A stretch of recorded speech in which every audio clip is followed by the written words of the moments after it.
बिस्मिल्लाहिर्रहमानिर्रहीम। अस्सलाम वालेकुम नाजरीन, मैं अहमद फवाद हूँ और आप मेरा यूट्यूब चैनल देख रहे हैं।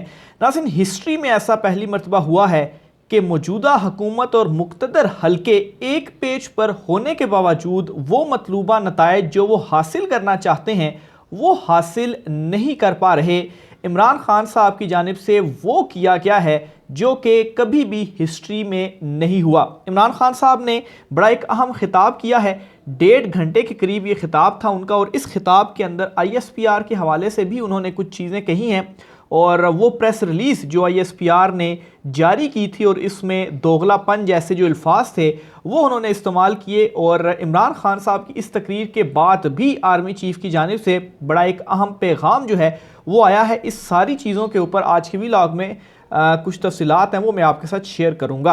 सबसे पहले तो नाज़रीन, इमरान खान साहब की जो तकरीर थी या जो खिताब था, लंबा चौड़ा खिताब था, 1.5 घंटे के करीब तकरीबन उनका ये खिताब था, लेकिन उसमें से सिर्फ़ और सिर्फ 4 इंपॉर्टेंट पॉइंट्स हैं और बहुत ही इंपॉर्टेंट पॉइंट्स हैं वो मैं आपके साथ शेयर करूँगा कि उसमें इमरान खान साहब ने क्या कहा, चीज़ें जो हैं वो अब किस डायरेक्शन की तरफ जा रही हैं और आगे अब क्या होने जा रहा है। ख़ास तौर पर अब बहुत वाज़े और बहुत क्लियरिटी के साथ ये मामलात सामने आ चुके हैं। इमरान खान वर्सेस एस्टेब्लिशमेंट और मौजूदा हुकूमत वाकई एक खटपुतली हुकूमत है। इन चीज़ों के ऊपर अब कोई सवाल नहीं बचा। जिस तरीके से गुज़श्ता कुछ दिनों के दौरान इमरान खान साहब ने चीज़ों को एक्सपोज़ किया है, ख़ास तौर पर उनकी गिरफ्तारी के बाद जिस तरह से चीज़ें एक्सपोज़ हुई हैं। नंबर 1, इमरान खान साहब अपने खिताब में ये कहते हैं इंतशार जो है वो नहीं फैलाना चाहते। ये सबसे बड़ा एक अहम पॉइंट था क्योंकि कुछ दिनों से इमरान खान साहब के अगेंस्ट, बल्कि काफ़ी टाइम से ये मौजूदा हुकूमत इमरान खान साहब के अगेंस्ट इंतशार का जो प्रोपेगेंडा या बयानिया जो इनके मुखालफीन हैं, हुकूमत कह लें या मुखालफीन कह लें, वो बिल्डअप करने की कोशिश कर रहे थे। लेकिन ये बयानिया भी उनके अगेंस्ट गया है। ना सिर्फ उनके अगेंस्ट बल्कि इमरान खान साहब जो कुछ बोल भी रहे हैं ना सिर्फ आवाम उसको एक्सेप्ट कर रही है बल्कि सोशल मीडिया पर पाबंदियों के बावजूद भी ऐसी वीडियो सामने आ रही हैं जो कि इमरान खान साहब के ही हक में जा रही हैं। तो एक तो इमरान खान साहब ने ये चीज़ क्लियर की है कि वो इंतशार नहीं चाहते और इमरान खान साहब जो भी गुफ्तगू करते हैं वो सिर्फ इस हद तक नहीं कर रहे होते जिस तरह से PDM के पास इस वक्त कुछ भी नहीं है और बस उन्होंने एक झूठा बयानिया बनाना है। इमरान खान साहब अगर कोई बात कह रहे हैं तो उसके साथ दलीलें भी उस हक में वो देते हैं। जो इमरान खान साहब ने इंतशार के हवाले से बात की है, इसमें इमरान खान साहब ने एक चीज़ तो ये कही है कि नवंबर में उनके ऊपर जो गोली चलाई गई, उनको जो गोलियां, उनके ऊपर जो अटैक हुआ, अगर वो इंतशार फैलाना चाहते तो वहाँ पर वो कुछ ना कुछ ऐसा कह देते, लोगों को सड़कों पर निकाल लेते। लेकिन उसके बाद आपने देखा कि इमरान खान साहब ने कोई ऐसी बात नहीं कही। नंबर 1 ये दलील हो गई। दूसरे नंबर पर उन्होंने कहा कि जब वो इस्लामाबाद धरना देने के लिए आए और हुकूमत की जानिब से जो कुछ किया गया तो वहाँ पर भी वो धरना उन्होंने ख़त्म कर दिया सिर्फ़ और सिर्फ इंतशार से बचने के लिए। अगर वो इंतशार चाहते तो वहाँ से उनके पास उनके साथ लोग मौजूद थे तो वो लोगों को निकाल सकते थे। फिर इसके बाद ज़मान पार्क पर हमला किया गया जब वो यहाँ पर पेशी के लिए आए। पीछे बुशरा बेगम अकेली थी घर में और जो कुछ ज़मान पार्क वाले घर में इमरान खान साहब के हुआ तो अगर वो कुछ इंतशार फैलाना चाहते तो उस वक्त वो कुछ कह सकते थे। फिर इसके अलावा इमरान खान साहब ने ये कहा कि उनकी जो जमात है वो इस वक्त फैमिलीज़ इनकी जमात में शामिल हैं, उनके धरनों में, जलसों में ख़वातीन और बच्चे आते हैं तो वो कभी भी उनको ये नहीं कह सकते कि इस तरह से आप कोई काम करें। तो एक बड़ा वैलिड पॉइंट इमरान खान साहब ने अपनी इस तकरीर में इंतशार के हवाले से बाकायदा तौर पर दलीलों के साथ क्लियर किया। दूसरे नंबर पर नाज़रीन अहम पॉइंट वो था ISPR के हवाले से। जो कुछ हुआ 9 मई को, बहुत सारे ऐसे सीन्स जो कि नहीं होने चाहिए थे लेकिन वो हुए।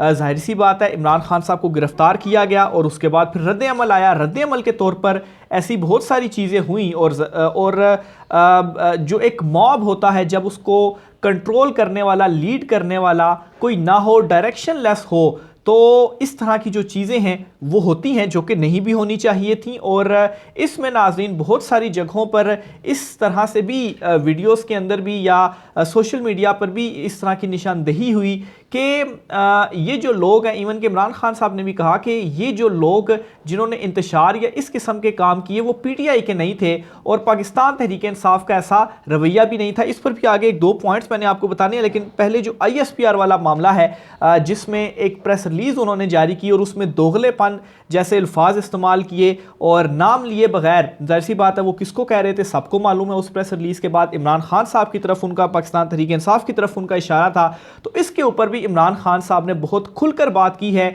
और मेरे ख्याल से ओवरऑल जो मेरा करियर है सहाफ़ती और जो हिस्ट्री को मैंने रीड आउट किया है, ऐसा कभी भी नहीं हुआ कि इतना खुलकर जो है वो कोई बोला हो या इतना खुलकर किसी ने स्टैंड लिया हो। इमरान खान साहब ने ISPR के हवाले से उनको ये उनकी रिलीज़ के ऊपर ये जवाब दिया और ये कहा कि ISPR साहेब, आप जब पैदा भी नहीं हुए थे तो तब से मैं पाकिस्तान को रिप्रेजेंट कर रहा हूँ, ना सिर्फ पाकिस्तान को रिप्रेजेंट कर रहा हूँ, पाकिस्तान का मुकदमा भी लड़ रहा हूँ और पाकिस्तान की एक मुस्बत इमेज जो है वो भी मैंने बिल्डअप की। एक पॉइंट मतलब बिल्डअप ऐसे कि जाहिर सी बात है वो एक हीरो रहे हैं, तो उनका जब नाम आएगा तो जाहिर सी बात है उनका ताल्लुक पाकिस्तान से है, तो पाकिस्तान का एक किस्म का नाम उन्होंने रोशन किया, तो ये एक चीज़ उन्होंने कही। साथ ही नेक्स्ट पॉइंट पर उन्होंने कहा कि पाकिस्तान फ़ौज पर जब दोगलापन का प्रोपेगेंडा एक किया गया इंटरनेशनल मीडिया के ऊपर, क्योंकि एक वो आपको मालूम भी होगा कि 5th जनरेशन वार और इस तरह की चीज़ें बहुत सारी सामने आई, भारत जो है वहाँ से, और इंटरनेशनल लेवल के ऊपर एक जो प्रोपेगेंडा था वो किया गया, तो उस पर भी इमरान खान साहब ने कहा कि उस प्रोपेगेंडे को डिफेंड जो है वो मैंने किया और उस वक्त जो हुकूमतें थी उन्होंने नहीं किया। फिर डॉन लीक्स की उन्होंने इसमें एग्जांपल दी कि ये वो जो लोग हैं, ये शरीफ ख़ानदान है, जो जरदारी ख़ानदान है, जो कि कहते हैं कि ईंट से ईंट बजा देंगे, तो असल में तो मैंने जो है वो आपको इस प्रोपेगेंडे के ख़िलाफ़ जो है वो मैंने डिफेंड किया। ये दूसरा पॉइंट इमरान खान साहब ने सामने रखा। फिर इसके अलावा इमरान खान साहब ने यह भी कहा कि मेरे दौर में फ़ौज की जो इमेज थी वो बेहतर हुई, या फ़ौज जो है वो अवाम के साथ बहुत ज़्यादा कनेक्टेड थे, और ये बात बिल्कुल सच है। जब भी उस दौरान भी इवन के नवाज़ शरीफ और मरीम नवाज़ नून लीग की तरफ से जब कुछ प्रोपेगेंडा किया जाता था तो नाम लिए जाते थे, तो उस वक्त भी पीटीआई सोशल मीडिया या पीटीआई के जो सपोर्टर्स थे वहाँ से डिफेंड किया जाता था फ़ौज को। और सबसे ज़्यादा अगर कोई उस वक्त जो कनेक्शन भी था, वाकई इमरान खान साहब के टाइम पे फ़ौज और अवाम का एक कनेक्शन जो है वो देखने में मिला। तो ये इमरान खान साहब ने कहा कि मेरे ही दौर में आपकी जो इमेज थी वो सबसे ज़्यादा बेहतर थी। फिर इसके अलावा इमरान खान साहब ने नेक्स्ट पॉइंट में ये भी कहा कि पीटीआई सपोर्टर्स ने ये बहुत सपोर्ट किया। अच्छा, नेक्स्ट पॉइंट इमरान खान साहब ने कहा कि चोरों को जब आपने हमारे ऊपर बिठाया तो फ़ौज की बदनामी मेरी वजह से नहीं, इनकी वजह से हुई। यानी कि इसमें इनडायरेक्टली जनरल बाजवा जो है साबिक आर्मी चीफ, उसकी तरफ इमरान खान साहब की जानिब से इशारा किया गया कि असल में तो आपकी बदनामी उस वजह से हुई है, मेरी वजह से तो नहीं हुई। ये जो चोर टोला है जिसको आपने बिठाया है, तो ये इमरान खान साहब का नेक्स्ट पॉइंट था। फिर इसी पर क्योंकि ISPR के हवाले से इमरान खान साहब ने काफ़ी जो गुफ्तगू है वो की है, तो मज़ीद इमरान खान साहब ने ये कहा कि मुझे खुद फ़ौज ने उस वक्त ये ब्रीफिंग दी थी कि ये लोग कितना पैसा बाहर लेकर गए। फिर इमरान खान साहब ने कहा कि डॉन लीक्स वालों को हमारे ऊपर लाकर बिठाया, जिसमें इंडिया को ये पैगाम दिया गया था कि फ़ौज जो है वो सब कुछ करवा रही है और ये ढका छुपा हुआ किरदार नहीं है इनका, जो शरीफों का या पीपल्स पार्टी का जो किरदार है वो क्या जो है वो कहते रहे हैं और अब जो है वो क्या चीज़ें कर रहे हैं। फिर इसके अलावा इमरान खान साहब ने कहा, और ये सबसे मेरे ख्याल से इस ओवरऑल इमरान खान साहब के ख़िताब का सबसे इम्पॉर्टेंट एक वो पैरा था। इमरान खान साहब ने कहा कि ये कहना कि इमरान खान झूठ बोल रहा है, आपको शर्म आनी चाहिए ऐसे कहते हुए। कभी ISPR ने ऐसे बात नहीं की। आपने एक जो है वो इस वक्त पार्टी बन चुके हुए हैं सियासी, और आपको ये करना चाहिए कि एक सियासी पार्टी जो है वो बना लेनी चाहिए। और इमरान खान साहब ने कहा कि मुझे गुस्सा है लेकिन उसके बावजूद भी मैं चीज़ों को कंट्रोल किए हुए हूँ। तो ये बहुत ही वाज़ेह किस्म का इस तरह का जो बयान है वो इमरान खान साहब की जानिब से आ गया है, और ISPR को इमरान खान से बाकायदा तौर पर मुखातिब करके और ये जो बातें हैं वो कह लिए, यहाँ तक कि आप पॉलिटिकल पार्टी जो है वो बना लें। और दूसरी तरफ से इस तरह की रिलीज़ सामने आती है कि जो है वो हमारा सियासत से कोई ताल्लुक़ नहीं, लेकिन इस साइड से फिर इमरान खान साहब ने भी उनको जो कुछ चीज़ें हैं वो कह दी हैं। तो मेरे ख़्याल से ये इमरान खान साहब की कुछ वो इम्पॉर्टेंट इस तकरीर के अंदर चीज़ें थी जो कि इमरान खान साहब ने अब मज़ीद खुल कर कह दी हैं। और ओवरऑल हिस्ट्री को देखें कि कभी भी इस तरह से नहीं हुआ जो कुछ अब हो रहा है। तो history is on way of making.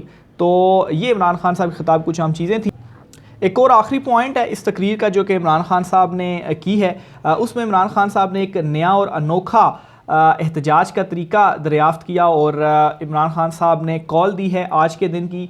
और इमरान खान साहब ने कहा है कि तमाम जो लोग हैं वो आइन के हक़ के लिए प्ले कार्ड्स कागज़ों के ऊपर ही, सिंपल कागज़ के ऊपर ही कुछ लिख कर ले आएँ कि हम आइन के साथ खड़े हुए हैं और अपने मोहल्लों के अंदर आपने एहतजाज करना है। तो इससे पहले भी इमरान खान साहब ने एक एहतजाज की इसी तरह से कॉल दी थी, लेकिन उसमें मुख्तलिफ पॉइंट्स मुकर्रर कर दिए थे। तो जाहिर सी बात है, अगर इस वक्त की जो सिचुएशन भी देखी जाए, जिस तरह से एक सेंसरशिप भी की जा रही है मीडिया के ऊपर, ये भी इमरान खान साहब ने कहा कि मीडिया के ऊपर भी सेंसरशिप है।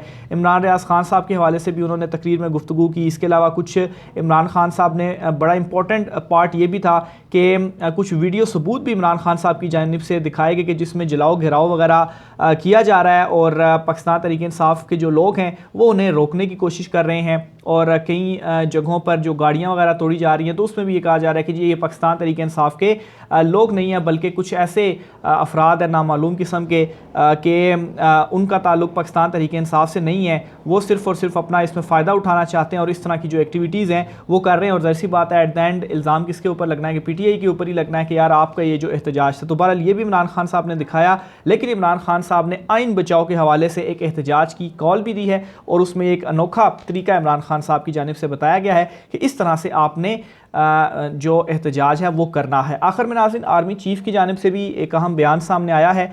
बेसिकली आर्मी चीफ़ ने दौरा किया है कोर हेडक्वार्टर पेशावर का, और इस दौरे के मौके पर आर्मी चीफ़ की जानिब से कहा गया है कि 9 मई के बाद मुल्क में तोड़ फोड़ के तमाम मनसूबा साजों मुश्तइल अफराद और अवाम को उकसाने वालों को इंसाफ के कटहरे में लाएंगे। अमन के अमल को ख़राब करने वालों की मुल्क में कोई गुंजाइश नहीं। पाक फ़ौज मुल्क में अमन व इस्तेहकाम के लिए अपनी कोशिशें जारी रखेगी। तो ये उनकी जानिब से कुछ जो अहम बातें थी वो कही गई। इसके अलावा उन्होंने ये कहा कि दुश्मन नासिर की जानिब से मुसल्लह अफवाज को निशाना बनाने के लिए बदनीयती से भरपूर कोशिशें की जा रही हैं। उन्होंने अहद किया कि पाकिस्तानी अवाम की हिमायत से ऐसी मजमून कोशिशों को नाकाम बनाया जाएगा। तो ये आर्मी चीफ़ की जानिब से एक अहम खिताब था जो कि सामने आया है। राय के साथ आप कीजिएगा, ख़ासतौर पर मौजूदा सिचुएशन और इमरान खान साहब की जो खिताब है इसके ऊपर। मुझे इजाज़त दीजिए, अल्लाह हाफ़िज़।